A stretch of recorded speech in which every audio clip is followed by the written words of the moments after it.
Hello everyone, welcome back to Learning with Ayam.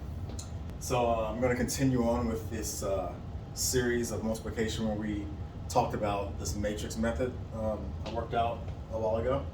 I'm going to give a few more examples, but I wanted to talk about in particular today the situation that happens when you have what we call a non-symmetric case.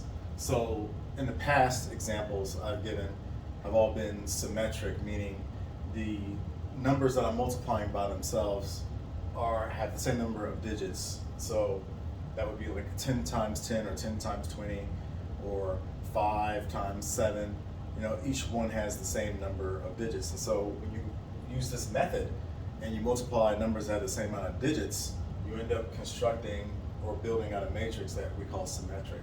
So I just wanted to give a little bit of a review or some background. If you've never seen it, this would be something new.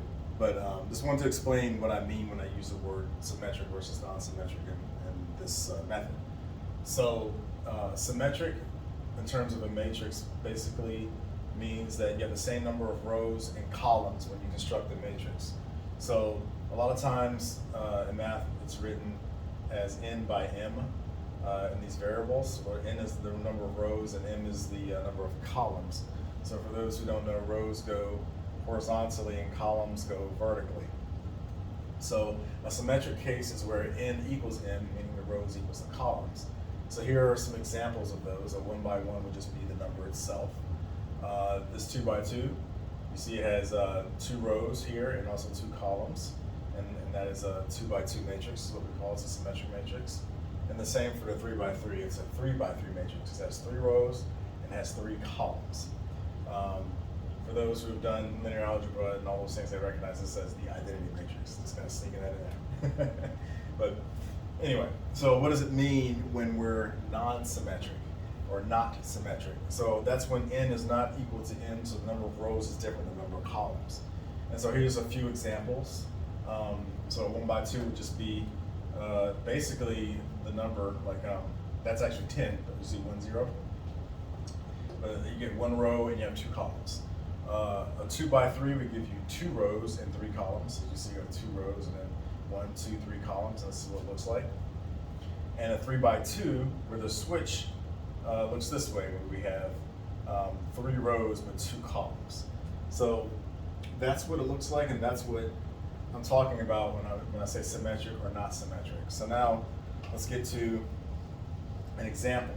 Now that we kind of understand the terminology here, because a lot of what we're doing, I don't want people to get lost in terminology. I think that's what really gets people afraid or hesitant to a lot of math and technical fields, is they get lost in the terminology and the jargon. But really, once you just think about the concepts and what you're doing, it's not so bad. But it's easy to get behind if you don't know what people are talking about. So I want to always make sure that people understand what we're talking about.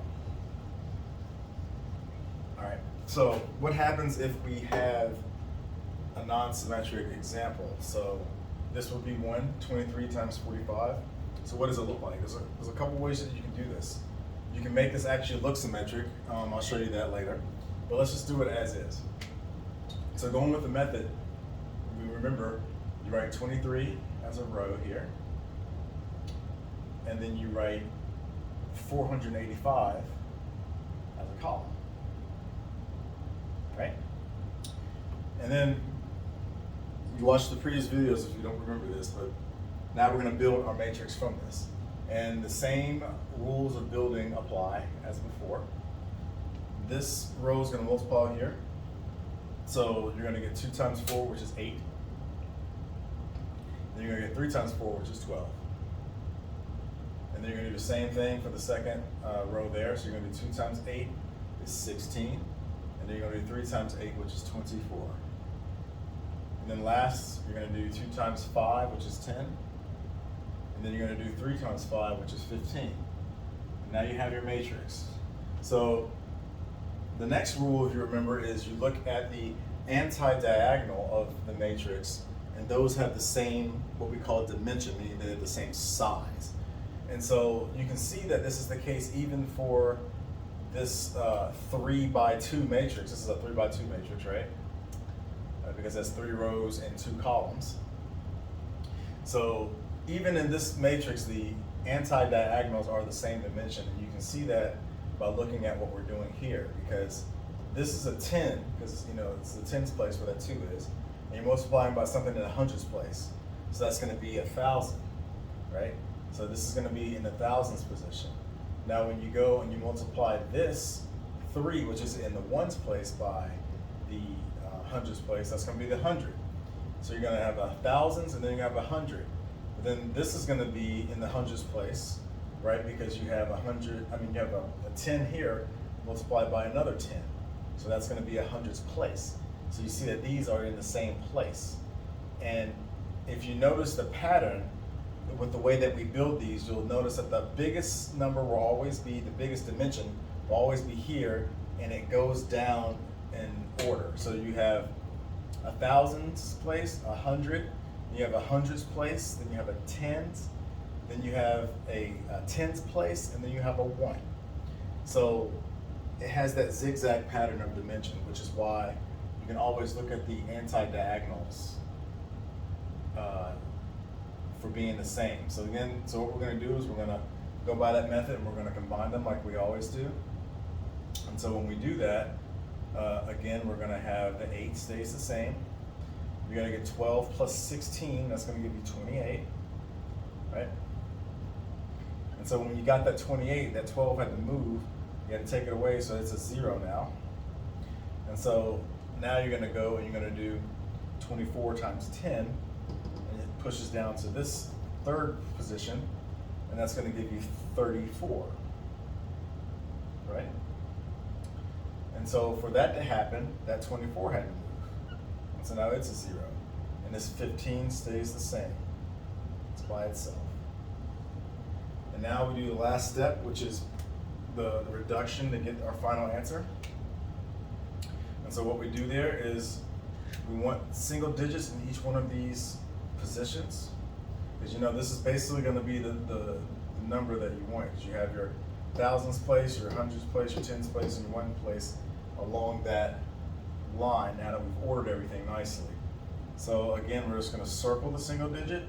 That leaves this 1 here, which is in a tens position. That means it's too big for that position, so you add it to this one. So that 1 adds to that 34, and then we get 35, right? So now that we have 35, we can get rid of that so we don't confuse it. We can erase it. We get rid of that 1 because we know we used it.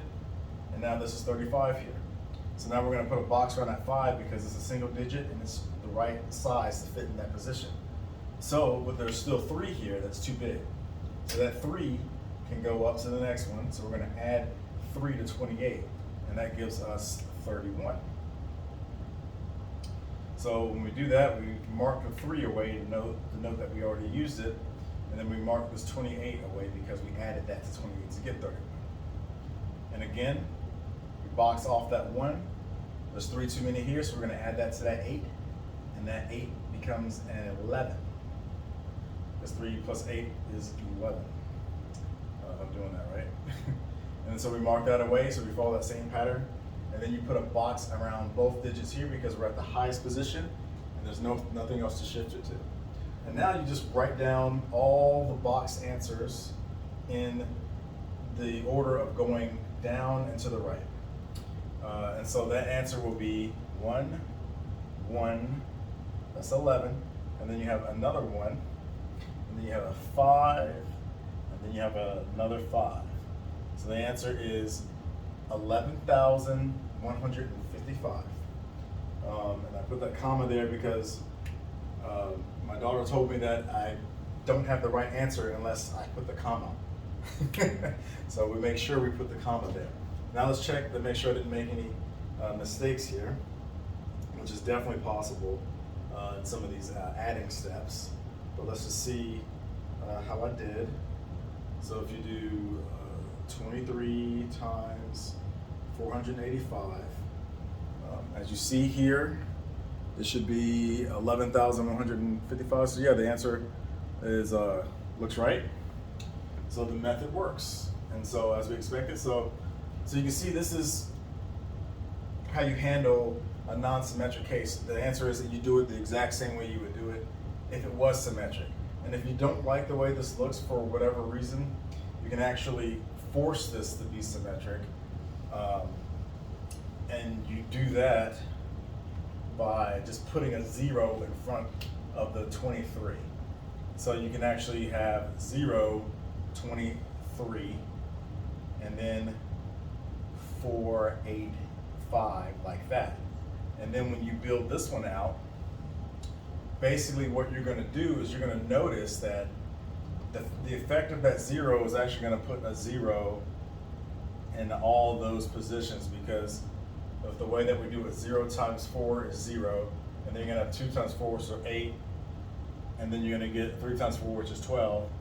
So if you follow that pattern, you know you're basically going to have this exact same thing we have here when we did the not symmetric case of it. So this part of that matrix basically fills in right here. And then the effect of having that 0 just made that column all zeros. And so when you do it, you know, you'll have to deal with 3 positions of grouping them when you reduce the matrix. Here you only had to do with 2 when it was not symmetric. So really this is just a matter of aesthetics. Maybe in some cases it might be easier to look at or to work with when you need space to reduce. But honestly, it doesn't really make much difference. You can get it to work even when it's non-symmetric. But I just wanted to let everyone know that there is an option to make it symmetric if you want to, and that is you just add a 0 in the front, because anytime you add a 0 in a position, you're not really adding anything. It's just a placeholder, and as you can see, this is just a placeholder. So hopefully that's helpful. And if you like what you see, please don't hesitate to hit the like button and subscribe. And I'll have more content in the future. Probably will just do more examples, some bigger numbers, and we'll just see what happens when you have larger numbers in these positions, and what happens and how the shifting works. And we'll just stay on this series for a little bit longer until I feel that most people are kind of getting it, and then we'll move on to some other topics. But yeah, thanks.